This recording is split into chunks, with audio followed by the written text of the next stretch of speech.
Medical and travel insurance. Do you need it? How do you get it? Come join us today as we share with you some of the things that we've learned through our travels. Woohoo!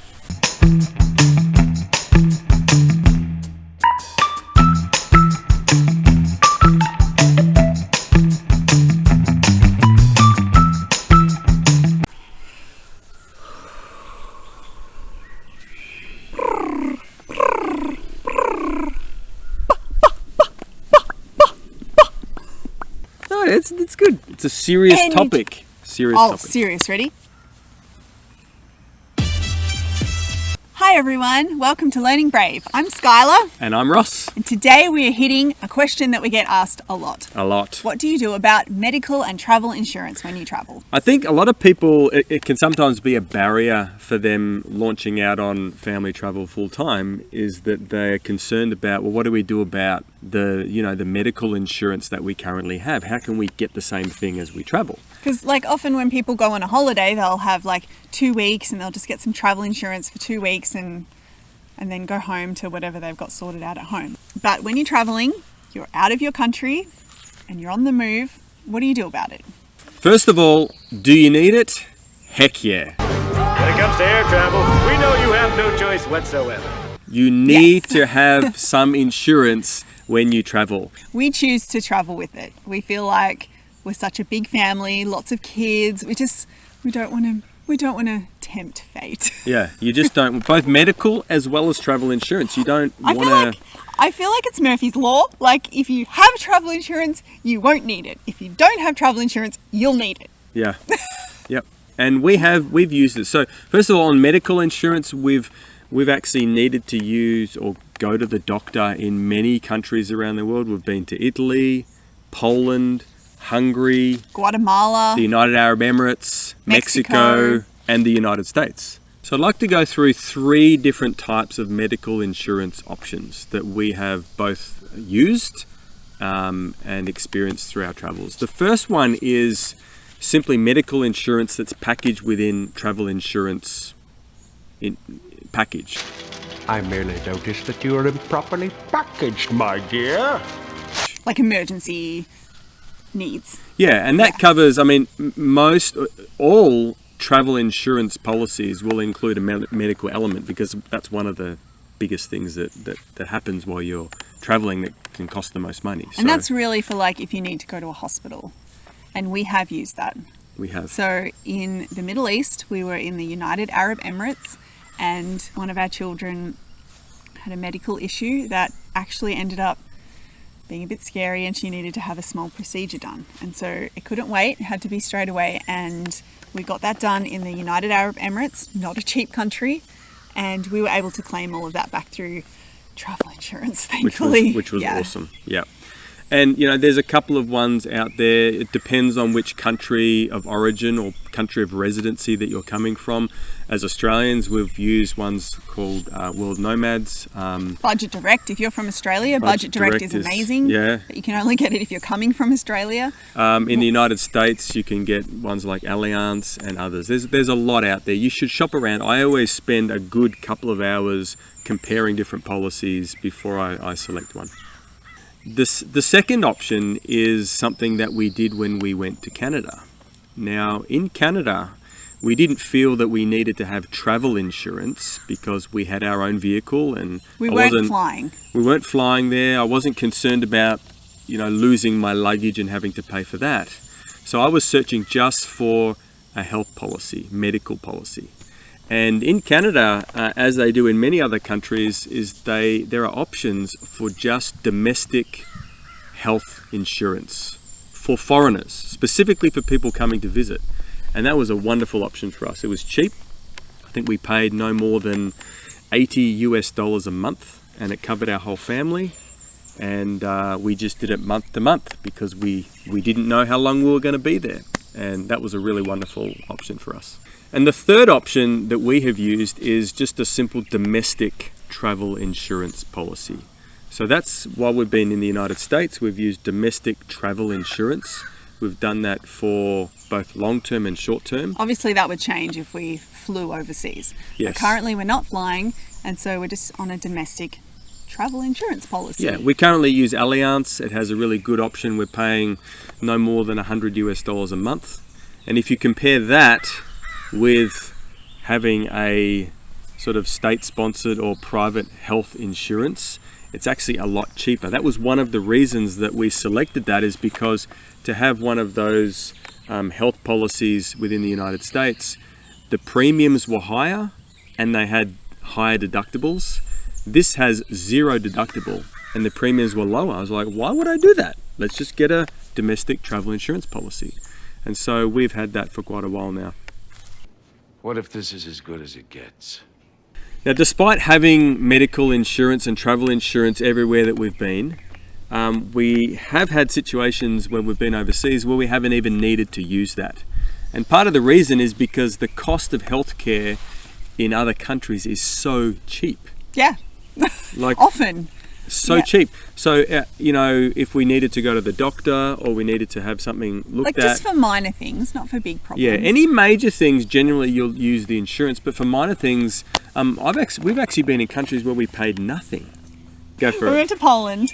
Our daughter was What, 9, 8, 9, 10? 8. She turned 8 later on. She was 7. She hadn't even turned 8 yet.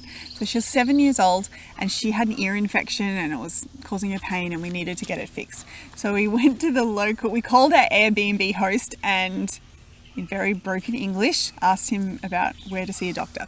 He sent us on our way. We followed his instructions and arrived at like a hospital. It was like a hospital, yeah. Place. Anyway, we walked in and Ross was watching the kids and I took our daughter in to see the doctor. And he spoke Polish and French. Russian No. and French. Yeah, so he spoke those languages. I speak English and a little bit of Arabic. We didn't have any crossover. So me and this Polish doctor commenced charades. Yeah. He was so good about it. He was like, he would get up some paper and like draw little diagrams for me and then he would like point to her ear and like be like he'd imitate dropping and then be like 3 and then drop. Anyway, so we did this like whole charades thing, Yeah. me and this Polish doctor. And then at the end of it, I'd worked it all out. Yep, okay, how much medicine we had to give her, and it was, you can discover a lot just communicating with your body. It's true. It's very true. So finally, Ross came in at the end of it, and I explained this whole thing to him, and then I remembered, oh my gosh, I speak some French. you speak some French!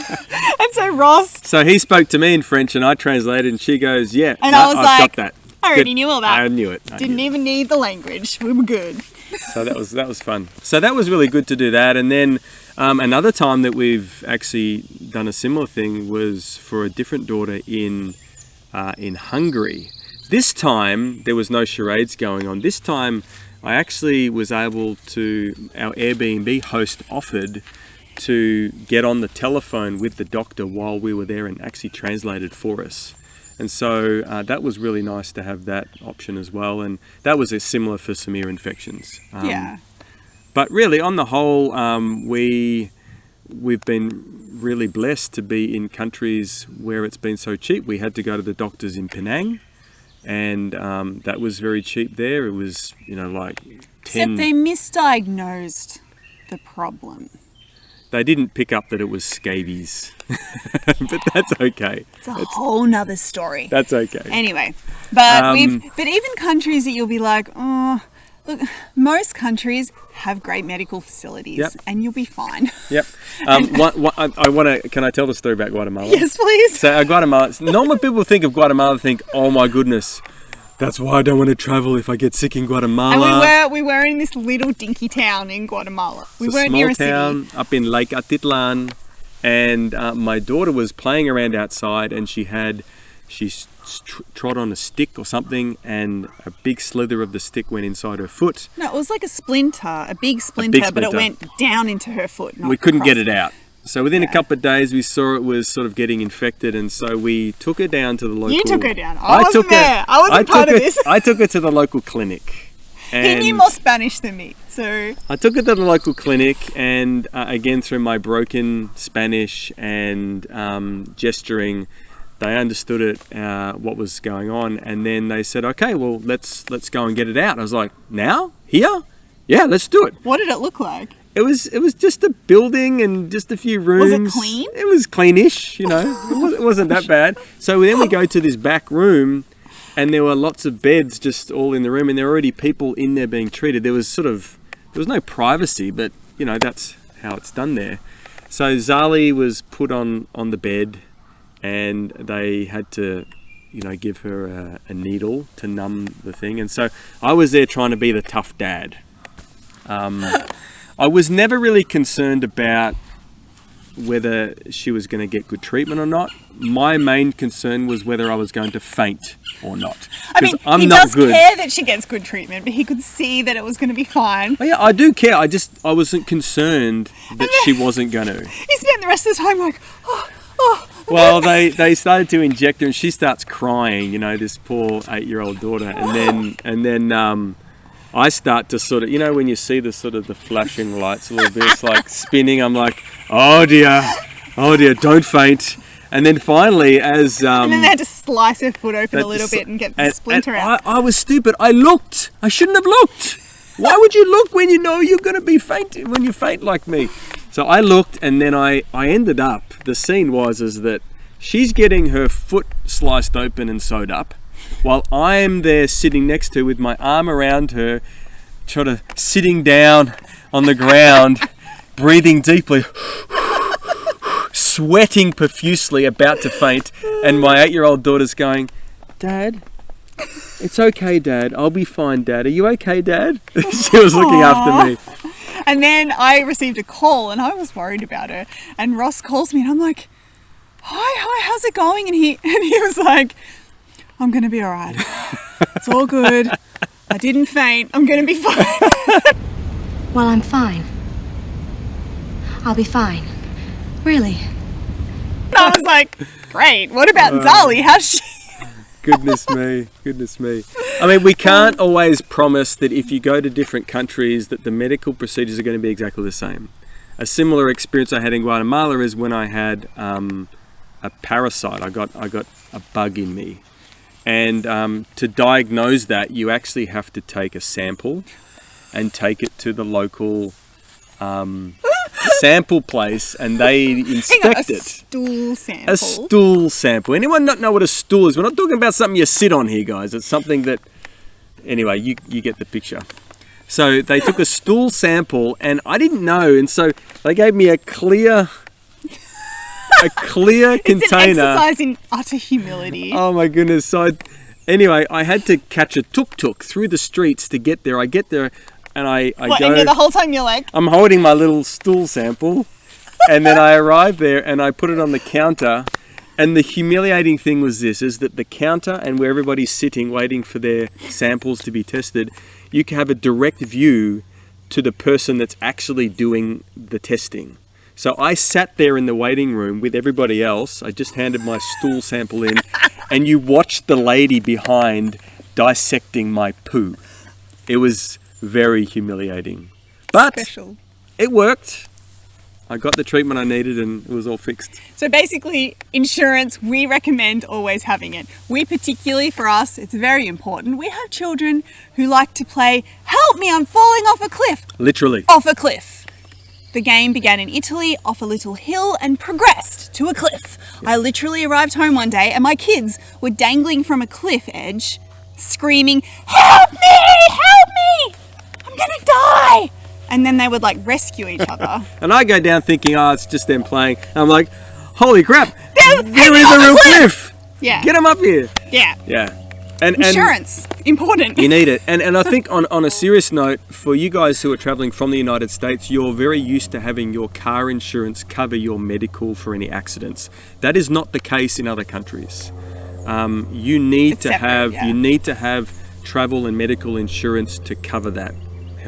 Car insurances in other countries do not cover any medical accidents that happen. So it's very important to have that. All right. Thank you, everyone, for joining us today. Let us know if you have any questions, if there's anything you'd like us to cover, and feel free to check out all our crazy stories and tips and tricks, and go to learningbrave.com for more info. Thank you very much. Bye. Bye. Amen! Yeehaw! Such a fun sound. Why do you do that? Yeehaw! It's because I'm a country girl. Actually, we used to do this. Are you ready? Cap! What's that mean? No idea. My dad used to say it.